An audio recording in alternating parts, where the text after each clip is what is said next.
Did democracy go mad during the pandemic? Has fear and loathing disordered the democratic mind? Can the history of emotions help us recover the mental health of what we once knew as democracy? The world is in a crisis it has not seen for 100 years.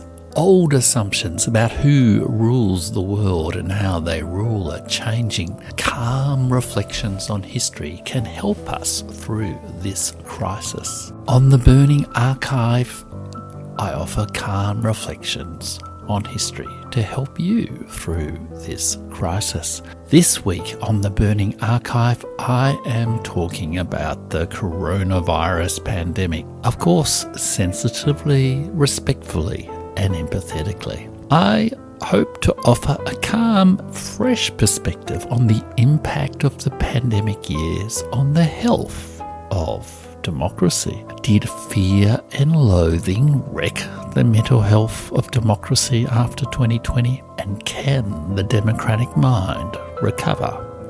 They are the questions on today's Burning Archive. What thou lovest well shall not be reft from thee.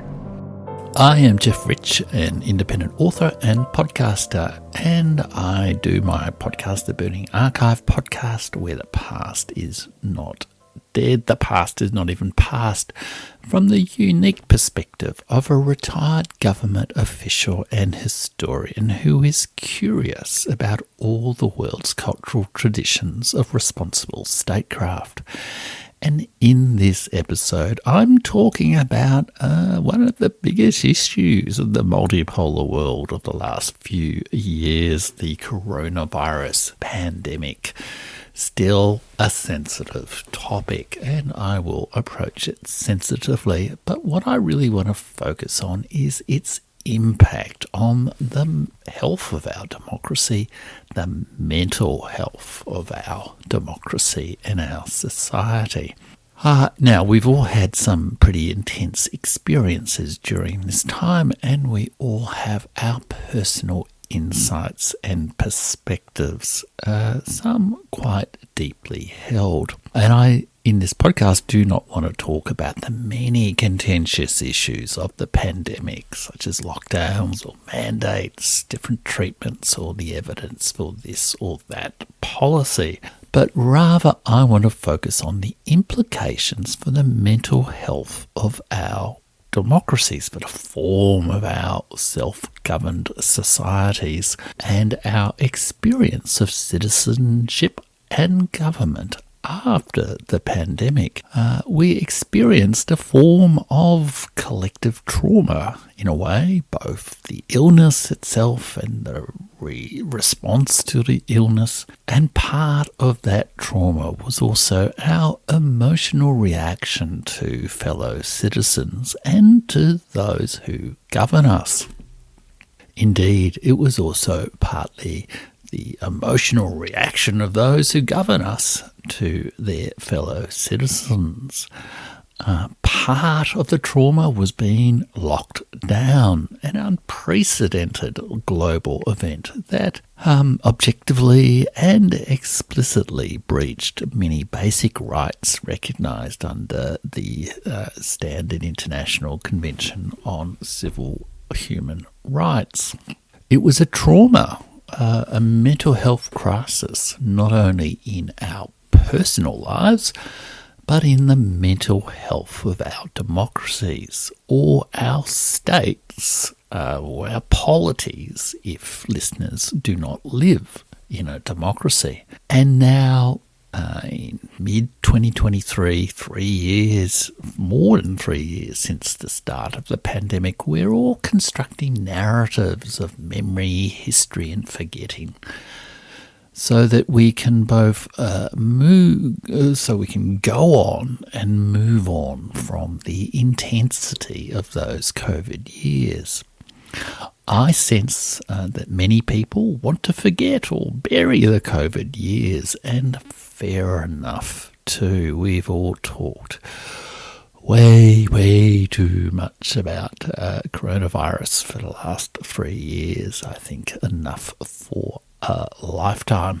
But as Paul Ricoeur wrote in Memory, History and Forgetting, which I discussed in podcast number 97, looking at Emmanuel Macron's ideas about European sovereignty and his experience working with the French philosopher Paul Ricoeur and his philosophy of history, some level of not just memory and history, but also kind, compassionate forgetting is important to respond to collective trauma.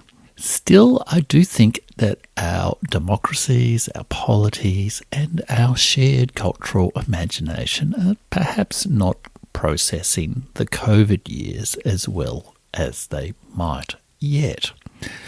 And for me, there is a particular ethical obligation for constructing some sort of narrative of these years, some sort of narrative of memory, history and forgetting, because I was a very, very minor government official in the Victorian government between 2020 and late 2022, who worked quite directly on quite a few aspects of the response to the pandemic.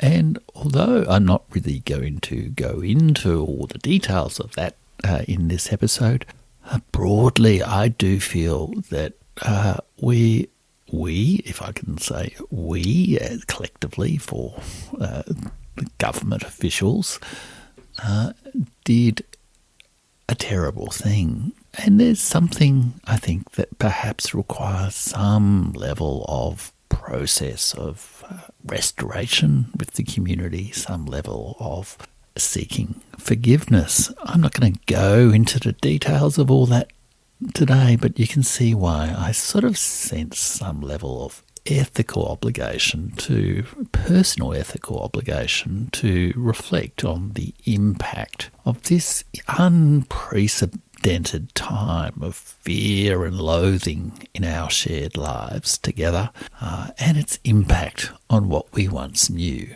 as democracy. And I think I can offer a fairly rarely heard perspective, that of a government official who's not defending what we did or denouncing what we did, but has an unusual opportunity to observe, to develop some insight, and also to exercise empathy towards all the people affected in all the different ways by the coronavirus and the response to the coronavirus. So what I really want to do is to open up a bit of a dialogue to get us past the fixed positions on the pandemic and open up a bit of a dialogue about three ideas that together might suggest a path to constructive conversations of forgiveness and forgetting and memory about what has just happened to us all with the pandemic and democracy. And first of all, it's to say that the pandemic delivered a shock to our ideas and practices of democracy. Secondly, that we can get some perspective on this by looking at the history of emotions.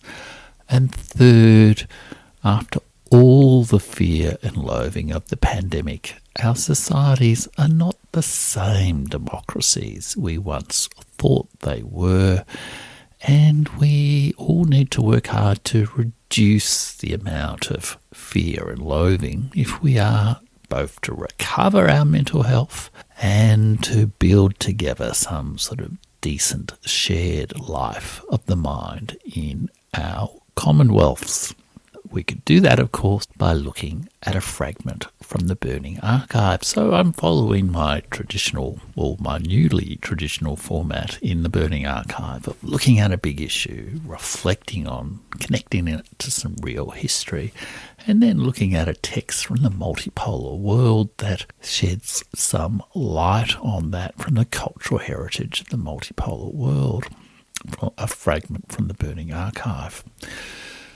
So they're all big issues, and hopefully I can offer something of a bridge of understanding whatever your incoming views on the pandemic, and that this podcast can contribute to a little bit of hope and healing, and not just way too much fear and loathing.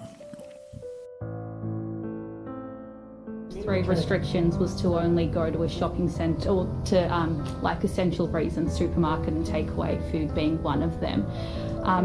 So casual contacts weren't allowed in stage 3. How confident are you that stage 4 is actually gonna, that these people are gonna listen to stage 4? I think everyone can see how serious this is. We've got a state of disaster that's been declared. There's a curfew in place.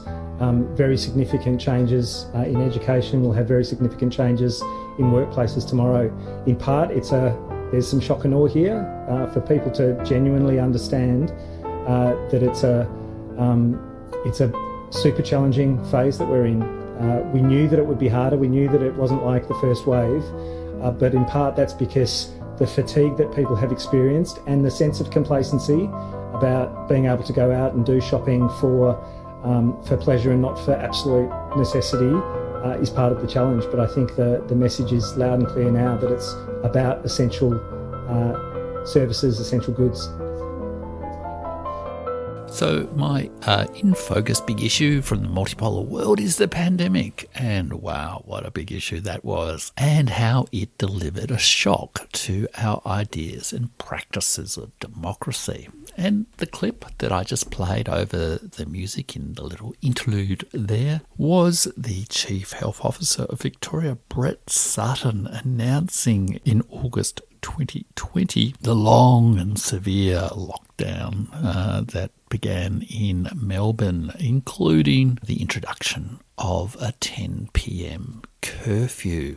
And I recall those words had a deep impact on me, on my sense of mental health, on my sense of the authority and of the government and the nature of the democratic society I was living in.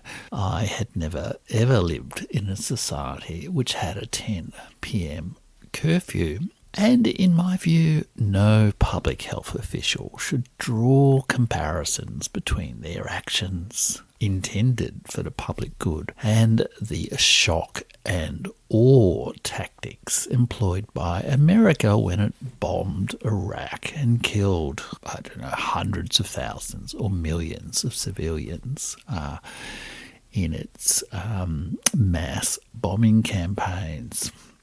Although that was a specific, I guess, example of how actions during the pandemic could have an impact on a sense of democracy and a sense of mental health, there were many such actions taken by governments, and also the fear of the impacts of the virus itself, the fear of death, the fear of spreading infection, that had a deep impact on the mental health of our communities, the mental health of our democracies all around the world. The pandemic was a shock to democracy. In legal terms, emergency powers were introduced. In legal fact, there were violations of well-established rights and conventions of consent to treatment, well-established conventions and rights of freedom of movement and other basic human rights conventions. There was the shock of living for months and months at a time under lockdown, in Victoria's case under curfew, and with highly visible enforcement, sometimes quite shocking enforcement. It was a shock. The pandemic created a shock to the life of the mind in democracy. There were rather severe information controls established over much media. People were banned, certain things were forbidden from being said, and so on. There was generally a kind of a refusal to debate or consider certain alternatives, and people, even scientists who raise legitimate issues were often subjected to harassment, exclusion, or smear campaigns. There was also significant deplatforming or no platforming of people, and it was taken to quite considerable extremes. It was a process that seemed to be underway anyhow, the whole sort of cancel culture phenomenon, but the pandemic gave it a new authority and a new motive and a new reason and a new energy. The pandemic was also a shock to the emotional regime of democracy. The emotional regime's a term from a certain type of history called the history of emotions that I will talk about a bit later, but describes the sort of, rules, priorities, patterns of the expression of emotions in a society. And emotions, much more than ideas or ideologies or identities, are very much the bedrock or embodiment of our mental health. The pandemic inflicted a terrible burden on the mental health of children and young people. It inflicted a terrible burden on the mental health of many people who could not be with their loved ones at moments of birth, of death, of marriage, of significant moments in their lives. The fear of death and infection and of spreading infection affected many people quite profoundly. And there was also more than a little bit of emotional manipulation of fear and loathing, conscious manipulation of people's emotions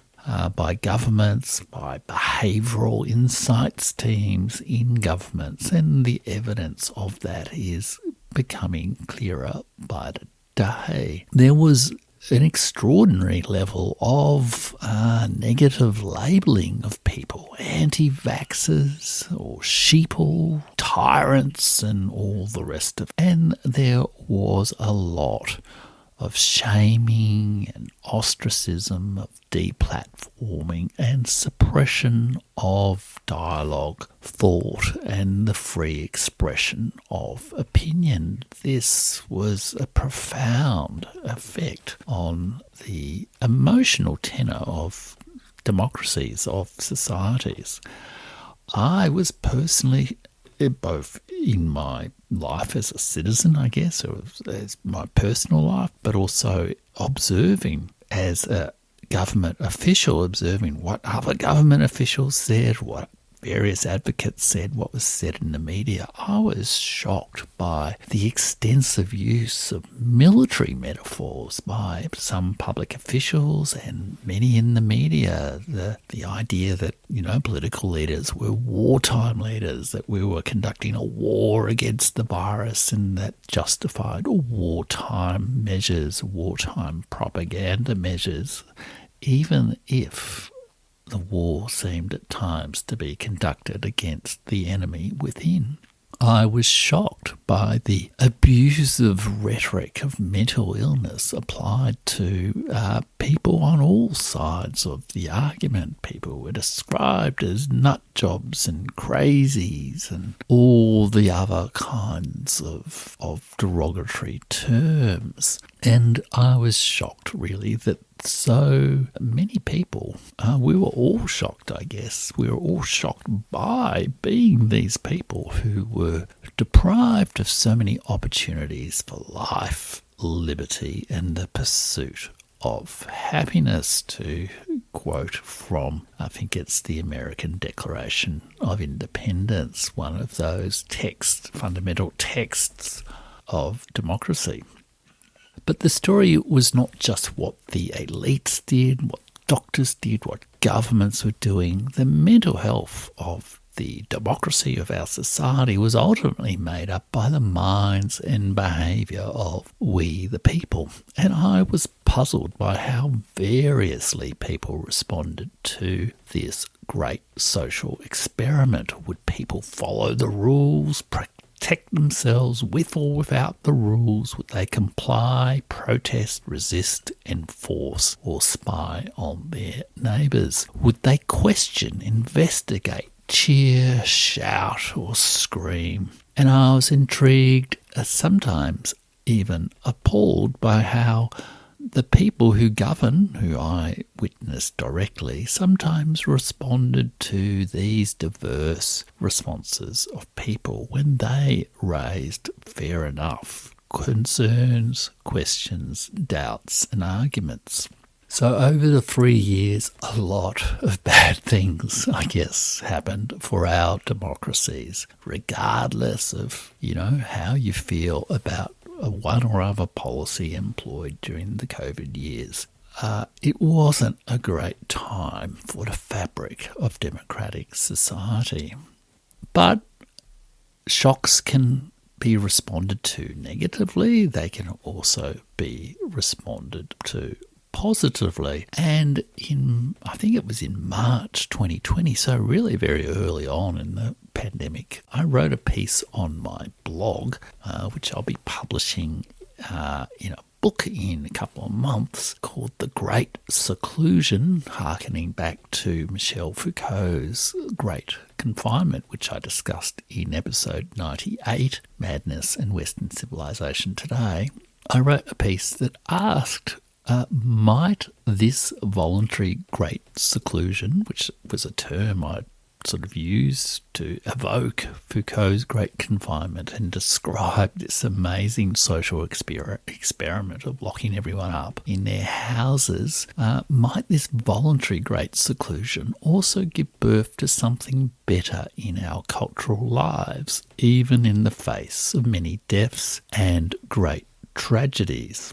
Something that we will not want to give up when business and the authorities call us to return to normal later in the year. What will the great seclusion reveal to us all? We can hope it will reveal some better ways to live and work and play than those we have institutionalised over the last 50 years. And we certainly, I think, did. Many people found new ways of reflecting on their lives, new habits, new work patterns, new social relationships that were positive responses to this great shock of the pandemic. It might take us another 50 years to process just what happened during this complex global event and its shockwaves through our inner lives. But what is the right way of telling the story of what just happened to us all? While we're taking a little break between segments, let me just remind you that you can join my free weekly newsletter at jeffrich.substack.com. It's Jeff with a J, JEFFRICH.substack.com. You can also subscribe to my YouTube channel. You can also buy my books at all good online book retailers, including Amazon and Kobo and Barnes & Noble and Booktopia, including my most recent book of essays from the Burning Archive. Okay, let's head on back to the show.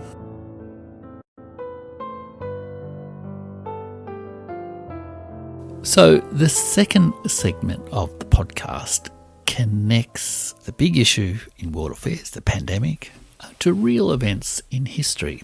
And we can get some perspective on the pandemic years by looking specifically, I think, at a thing called the history of emotions, the history of feelings. Of course, a lot of people have looked to explain the pandemic back at the history of pandemics. From day one of the pandemic, people were using history to make sense of the shared experience we were having. Boccaccio's Decameron and Defoe's Diary of the Plague in London were back on the bestseller list after centuries, and all those articles on the 1918 Spanish influenza epidemic were dusted down.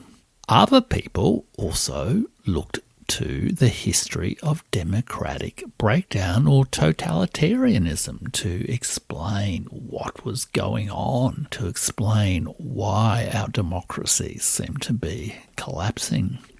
People also had many theories about the mental health of our democracies or the mental disorders of fellow citizens to explain how people responded to this great collective experience. And many of these explanations of events, some of which were historical metaphors, deployed tropes of madness, mental illness, or evil mind doctors. People wondered whether the response to COVID, the enthusiastic initial embrace of life under lockdown, reflected this sort of yearning for collective identity in a society troubled by anomie, as Emil Durkheim predicted from the start of the 20th century. There was much discussion of misinformation and derangement of various outgroups and how technology and social media were leading people to lose their minds. Laura Dodsworth wrote a fine book called State of Fear, A State of Fear, how the UK government weaponised fear during the COVID-19 pandemic that castigated the unethical, coercive techniques employed through behavioural psychology in behavioural insights groups, both in Britain and in many other countries, including Australia, including the Victorian government's own behavioural insights team. One major theory was what was called mass formation psychosis. And this theory by I think it's Belgian psychologist Matthias Desmet compared the social psychology of the COVID response to the social psychology of mass authoritarianism in Germany in the 1930s. He described it as a kind of collective psychosis, a mass formation psychosis. He, using that historical comparison, asked why people would surrender freedom to a totalitarian biostate regime, and he argued that a lonely, disconnected, anxious population with no meaningful purpose in life was manipulated by a consistent narrative from government officials, mass media, health leaders, and other authorities. And while Desmet's ideas gave many people an alternative way of thinking in some dark times, and I think many people were grateful for that, ultimately I think the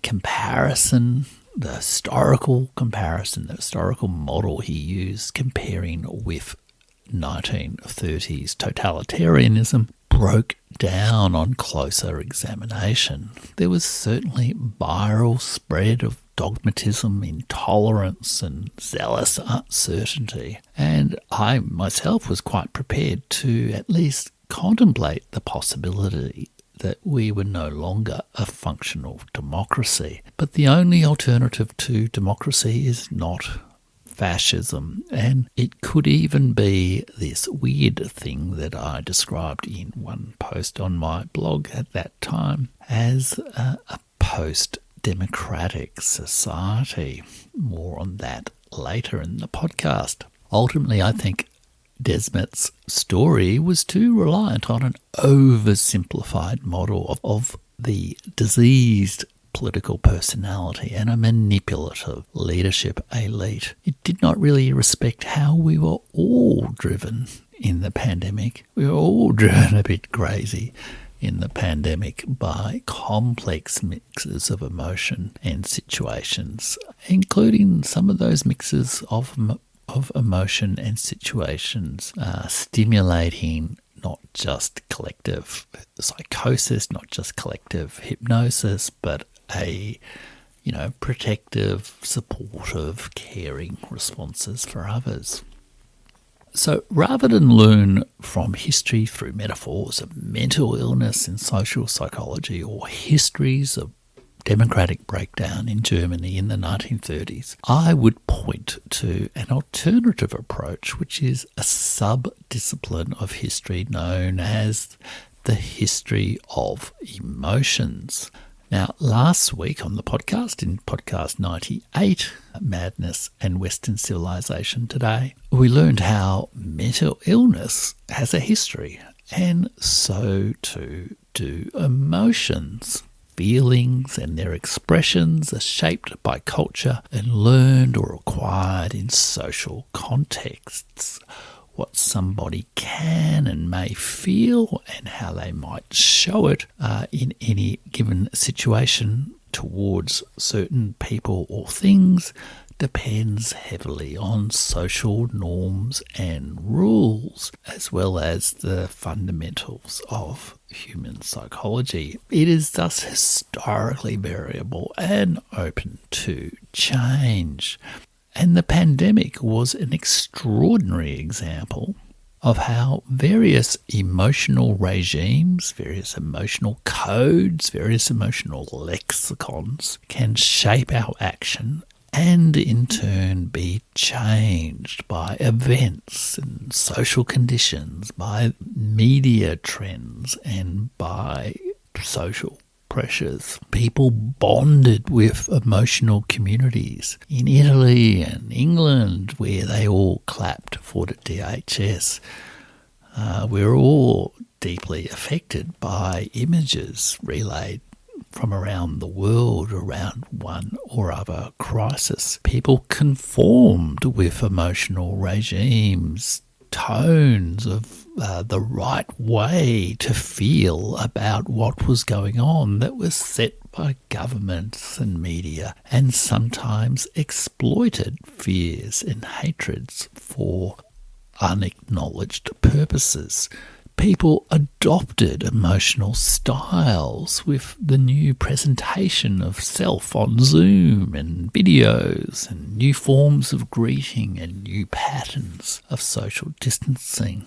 Shaking hands was verboten. And it was all a lot more complex than an idea of mass psychosis, or there are some people who understand the science and there are some people who are just patsies for misinformation, and it was all a lot more complex than democracy versus authoritarianism.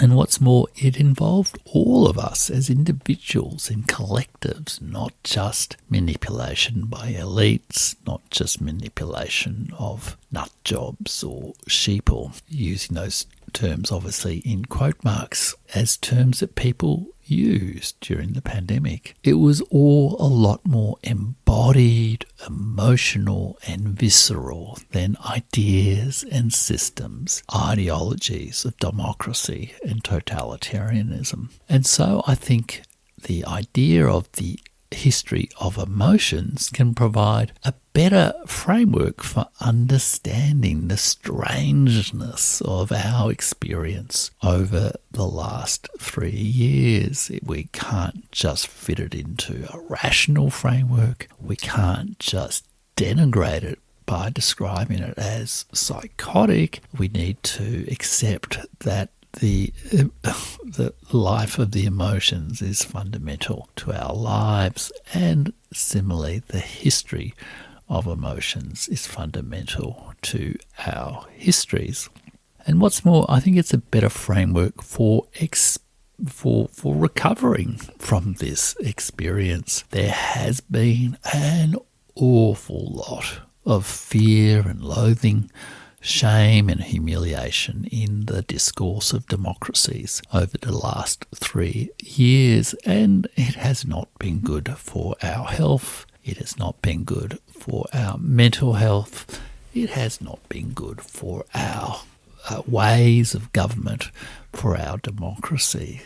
If we are to live together, we need to recognise ourselves as not just ideas or identities or sovereign individuals, but as complex, embodied people who experience divided, conflicting, ever-changing emotions. And we all face the dilemma of how to move beyond these last 3 or even more years of an awful lot of fear and loathing. Martha Nussbaum, who is a American political philosopher, has written extensively on the emotions in political thought, in a way on the history of emotions, and has presented ideas on the compassionate and constructive use of emotions as a way forward. Her ideas in some ways shaped the approach of the Royal Commission into institutional responses to childhood sexual abuse and their wonderfully sensitive response to the collective traumas experienced by victims of child sexual abuse, whether perpetrated by the church or other institutions. And she actually wrote a book in 2018 setting out how fear presents problems for democratic government. Her immediate thinking was it was a response to, I guess, the backlash against globalisation, the backlash of Brexit and Donald Trump, the resurgence of a fear-driven populism that was bringing down the values of liberal democracy. And she wrote this book called The Monarchy of Fear in 2018. And as we take our break, as we move into the fragment of the Burning Archive, let's listen to what Martha Nussbaum has to say. Of course, in a democracy, you got to do what people want to do, and so the people have to want to do things that are noble. So that's what I was puzzling about. I still think that the core of political justice is given in the form of principles, and that those principles ought to be embodied in a constitutional framework of some sort. So the question is really how to sustain and support those. And if we're going to do that well, then the emotions have to be of a certain sort. That we need two things that I talk about in the book. Number one, a bridge from narrower, more particularistic emotions to broader, more inclusive, principle-embracing emotions. And second, since emotions are always in their nature somewhat particularistic, we also need a continual dialogue, and a critical dialogue between the emotions that the political culture cultivates and the principles that the political culture is built upon. So how to arrange for that bridge and how to arrange for that dialogue. So yes, we need to build a bridge, we need to build connection, and we need to reduce the amount of fear and loathing we expose ourselves to day. We need to do that if we're to recover our mental health and if we are to recover a decent shared life of the mind in our commonwealths, in our republics. And we could do that, of course, by looking at a fragment from the Burning Archive. And when we do so, we might discover a long tradition of reflection on the limitations of democracy well before the pandemic. A reflection on whether we had moved into what in the 1990s the political philosopher Colin Crouch described as a post-democracy, a kind of society or polity where the outward forms of democracy were still there, but the real living culture, the spirit of democracy, was no longer practiced. We might even discover that even before all the fear and loathing of the pandemic, people wondered if our societies are not the same democracies we once thought they were. And one such fragment from the Burning Archive is John Donne, an English political philosopher, an eminent English political philosopher's book from 2014, before Trump, before Brexit, before the pandemic, called Breaking the Spell of Democracy.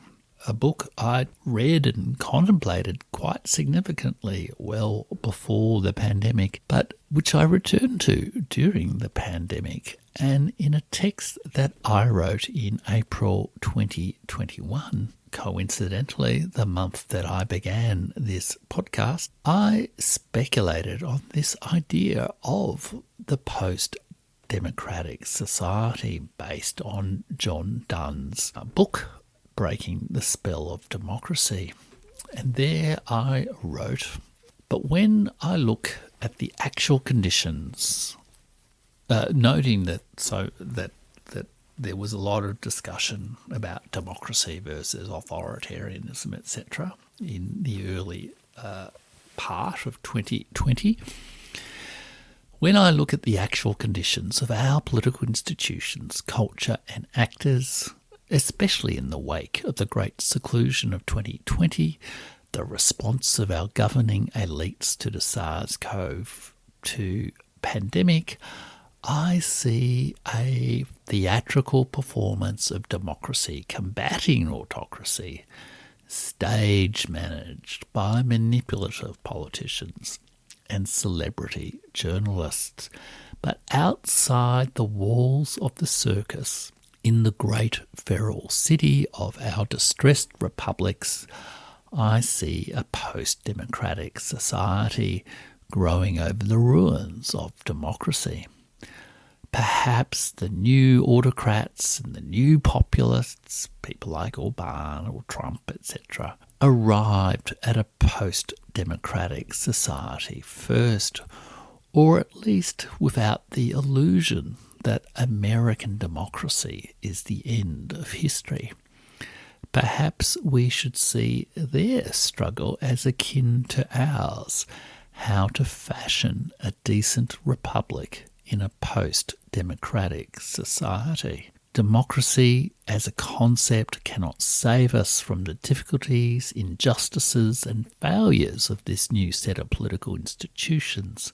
We would do well to break the spell of democracy, as the English political theorist John Donne has urged us to do. In Breaking Democracy's Spell, he asked, why does this word democracy now hold such singular political authority? Where is the power that lurks so strangely within it? What exactly is it that modern populations are consenting to when they subject themselves to democracy's sway? Donne's response was to say that, in essence, democracy is above all a formula for imagining subjection to the power and will of others without sacrificing personal dignity or voluntarily jeopardizing individual or family interests. Then I asked, can we say, after more than a year of masks, lockdowns, seclusions, arrests of dissenters, celebration of some protesters and designation of others as domestic terrorists and conspiracy theorists, big tech, censorship, big media, collusion and so on, that this formula still keeps our personal dignity safe? The post-democratic society has arrived. We need to find our own new way in the feral cities of our distressed republics. There is no easy recourse to live well among friends and strangers in a political community that is no longer entranced by democracy, that is no longer under the spell of democracy. But we now are all survivors of the fall of democracy, and we may yet find close to home in our own dignity, ordinary virtue, and living in truth a way to some new, decent polity. Thinking about that issue gave birth to this podcast in April 2021. one. And I still think about the dilemma of how we solve our problems of governing our shared lives on this messed up planet and in all the diverse societies of the multipolar world. Indeed, I have begun a new book, Project Life After Western Democracy, on just that topic. But I will include my essay on the post-democratic society, my full essay on the post-democratic society in my Substack this week, and I'll also so you can join that. You can get that for free at jeffrich.substack.com. And I'll also be publishing that and some other essays I've written on the pandemic and what it all means for democracy and our mental health in my forthcoming book, 13 Ways of Looking at a Bureaucrat. And I'll keep all the listeners of the podcast posted on that in the weeks ahead. Whether or not we live in democracies, we can all work to shift the mood from the fear and loathing of the COVID years to hope and love and a different emotional regime in the years ahead. We do not need to wait on elites or the mainstream media or the latest medical advice to do any of that. We can all use our own mindful history to foster compassion and care and connection and take a break from all the rage anecdotes denouncing the latest outcast, denouncing the latest person who has infringed one or other rule. And we can all take a break from the rage anecdotes across the whole political spectrum, the whole social and cultural spectrum on our ever-effervescent social media. So my next episode of the podcast is, do you believe it, episode 100. So it will be a bit of a centenary celebration next time. I'm not quite sure how I'm going to do that, but I think that's a significant milestone to get to 100 podcast episodes. And after that, I plan to talk in episode 101 back on the theme I've been pursuing in the last couple of episodes about mental health. And I plan to talk about my experiences in government as a very, very minor government official, dealing with various aspects of mental health and exploring a little what we can learn from history and from my own lived experience, why governments seem to mess up mental health and mental illness so often. So until then, everyone, please do take care of your mental health. Please take down the temperature on the fear and loathing and turn up the dial on the hope and love. And do remember that what thou lovest well will not be reft from thee. What thou lovest well shall not be reft from thee.